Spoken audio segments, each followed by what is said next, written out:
So imagine you're home for Thanksgiving and your son brings home a buddy from the dorms for dinner. His friend is real excitable, telling you about a class he took on American imperialism that totally blew his mind. He's so up. You wonder if he got into your medicine cabinet. There's going to be massive migration of tens or hundreds of millions of people from countries that are literally uninhabitable or underwater, that are above the sea right now. This is our final chance. The scientists are absolutely unanimous on this, that we have no more than 12 years to take incredibly bold action on this crisis. He's like a 6-year-old who just snorted a line of Pop Rocks. I haven't seen that much hand movement since All That Jazz. With that gesturing, who does he remind you of?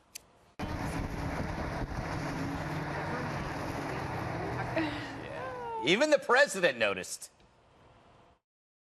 I think he's got a lot of hand movement. I've never seen so much hand movement. I said, is he crazy or is that just the way he acts? So I've never seen hand movement. I watched him a little while this morning doing, I assume it was some kind of a news conference, and I've actually never seen anything quite like it. Study it. I'm sure you'll agree. Study it. I'm sure you'll agree. You got to hand it to him. He says what you're thinking, and I do feel a nickname coming. So Beto announced he's running, this coinciding with a drooling Vanity Fair cover story, written by the same suckle bucket who fell for John Edwards. And again, the writer is so smitten he can't even see straight. The prose isn't just purple, it's puce. Throbbing with fawning reverence, it's what normal people reserve for Valentine's. But here it's just more journo crap for some guy who Instagrams his dental visits. The media's big narrative, Beto's David to Trump's Goliath. But anyone who's been alive for more than 2 seasons of 60 Minutes knows that the giant has always been the media. And David has been anyone who doesn't fall in line. Fox News has been David for 20 years. So you can't say that Beto is David when he has a full force of the Goliath behind him. And you can't blame Beto either. It's not his fault Vanity Fair has made him their man crush. Beto is a young white male embraced by a left-wing rag who's hoping to sell perfume ads to cover the stench of their bad writing. Beto claims, I'm just born to do this. Well, how's that for white privilege? All right, Juan, I think that's racist, what he said. I wanted to beat you to the punch.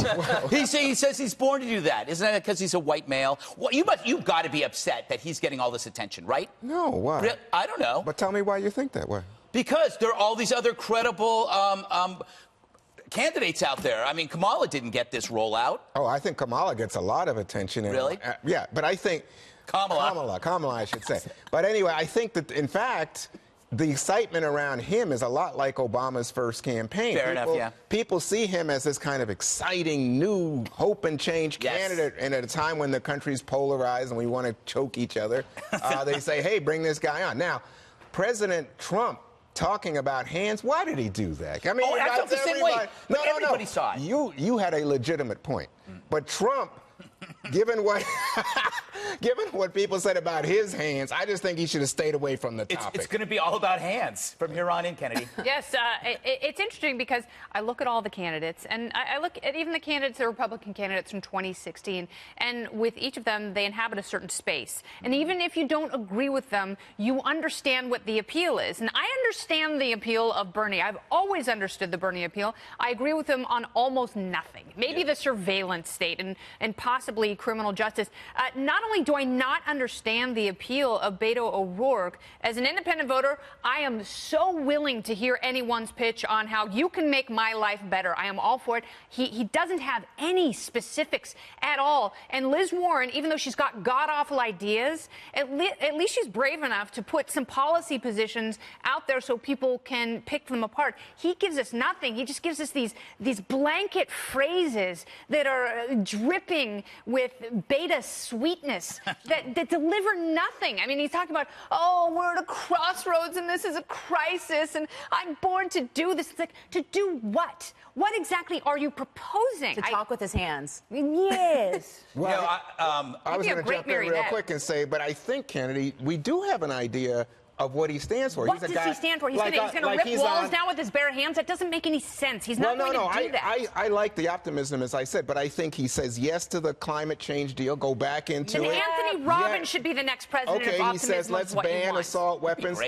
He's all for abortion. He's all for government health care. He's all for abortion. He's all for That's not NAFTA. good. He says NAFTA should be horrible. I mean, so I don't think it's fair to say that he has no position. But the problem is, even if you look at things like, so he says he supports the climate change, the Green Deal, right? But you look at the fact that during the 2018 election, he received more money from the fossil fuel industry than any other candidate besides Senator Ted Cruz. He was also talking about exporting natural gas to other countries, which runs contradictory with what the Green New Deal wants and stands for. And the problem is you didn't hear much about that because he was protected and insulated from the media and the left because he ran against Ted Cruz, which the bulk of the media and also people on the left despise. He's like the #1 enemy besides President Trump. So he was protected by them. Part of that protection and attention also led to, mass amounts of money that he was able to raise.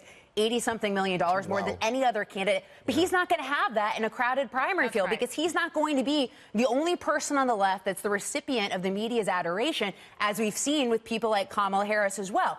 And I don't know how he stands out in a crowded primary field. Like, what distinguishes him besides the fact he can skateboard? I mean, like, we seriously. Can't really know. He's a kook. That's what you call someone who claims to have mastered a board sport, who doesn't know what they're doing, who has no physical aptitude. He's a kook. Jesse, I think John Hickenlooper is more Beto O'Rourke than Beto O'Rourke is. And I don't even know what that means. No one knows. Do you have have you thought of nicknames yet? For Beto? Yeah.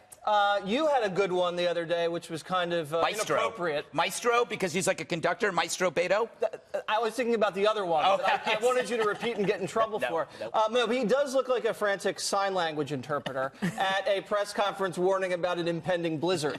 You know those crazy people? But it's mesmerizing, and you can't stop looking at it. And in a strange way, he's likable, although weird. He married an heiress. Yes. He has a sweating problem. He overshares. He speaks in platitudes like an empty vessel, but at the same time, you understand why people like him, because he's young, he can raise a lot of money, he's got charisma with the kids. Now, the media likes him because the media wants to be him. If you think about his profile, he went to Columbia, he likes coffee shops, he feels more comfortable there than at a tailgate, he listens to podcasts, he obviously is a huge poetry guy, so that's something they aspire to. Right, and then when they write about him, well, for the media. He is the media. When they write about him, this is how they write, Greg. They say, the Texas wind hit his hair as he leaned into the food truck and ordered a burrito to give to the homeless veteran playing a broken guitar. It's like they sensationalize the most trivial things about him, like he's Jesus. But Kennedy has the best nickname. I want to get to Chris Matthews, who basically, he's no conservative, saying pretty much the same thing that you're saying about this recent Vanity Fair. By the way, bring back that cover a bit. That cover is the best kiss I've seen for a candidate in a long time. I always say the candidate wins who's got the sun in his face, who looks like sunny, optimistic, not the indoor bureaucrat sitting at some desk somewhere. That's the image you want. But it's not the sun in his face. It's the media, kissing his butt. It's the sun. It's not about the sun. Well, wait a second. No, He's the outsider. He's the outsider in the Trumpian style, right? Okay. He's not a senator. He's not a mayor. He's not a let me governor. give Kennedy a compliment, because you said this on Outnumbered the other day. His nickname should be Beta. Yeah, Beto O'Rourke. Yeah.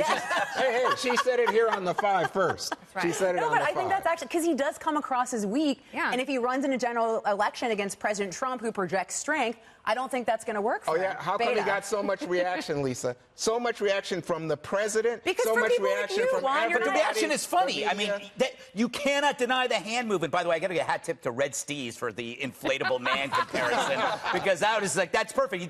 It's either that he's a cross between the inflatable man and Slender Man. I'm not sure what it is. He's not the transformational figure that Barack Obama was. I'm sorry. No, Barack Obama also didn't have a super crowded primary field either.